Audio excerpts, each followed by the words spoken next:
还是上个视频这台车，没几天的新车行驶的时候有这个异响，到底是怎么回事？有的朋友评论区说是轮子上的螺丝松了，上个视频我们就把这个螺丝紧了一遍，还是不行。有的说是车架或者是钢板上的哪里的螺丝松动了，但是晃动车子也是没有问题的。从声音上区分，应该还是传动部件发出来的声音，因为它是随着轮子的转动产生的噪音。接着把两边这个半轴拿出来检查，轴承和半轴都是没有问题的，依然没有找到是哪里出现的问题。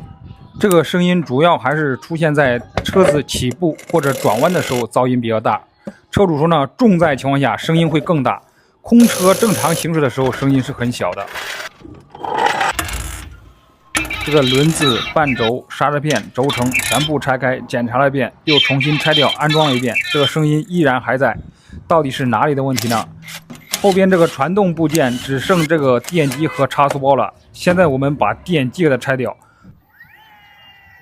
这个电机空载这个声音是正常的，有负载的情况下就不确定这个电机有没有问题，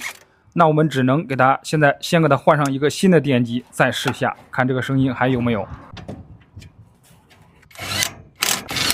这个新电机已经安装上去，我们现在试一下。这个声音还是和原来一模一样，只剩这个差速包了。那最后我们只能把这个差速包给它拆掉，换一个这个差速包试一下，看这个声音还有没有。拆差速包需要把两边的半轴都给它拆掉，这个差速包才能拆掉。现在我们这边的半轴已经拆掉，另一边呢，我们现在把轮子拆掉，这个半轴也要拿出来，差速包才能拆掉。因为我感觉这个声音是从传动部件发出来的，这台车的整个传动部件都已经基本全部拆掉更换了一遍，现在只剩这个差速包了。现在我们就把这个电机先给它拆掉，然后把这个差速包给它拿掉。我们看一下这台车，这个车主开了也就10多天，他说刚开始的2-3天是没有这个声音的，后来就是这个声音会越来越大，特别是拉货越多声音越大。我们看一下这个差速包里边这个油是不缺的，然后这个整个传动系统后桥都已经拆空了，这个差速包如果再换上去，这个不是这个差速包的问题，那接下来就不知道是从哪里找原因了。好，这个新的差速包里边油我们已经加足之后，现在开始安装了。这个差速包安装好之后，这个电机我们还是装它原来这个车上的这个电机，因为这个电机已经排除不是电机的问题。好，现在接着呢，我们把两边的半轴和轮子都给它装回去。我们这一次看一下这个声音还有没有了。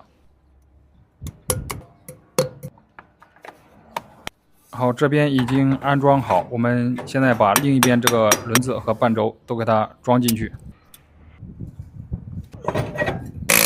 大家觉得这次这个声音还有没有？现在我们轮子已经装好了，我们现在把千斤顶放掉试一下，看这个声音还有没有。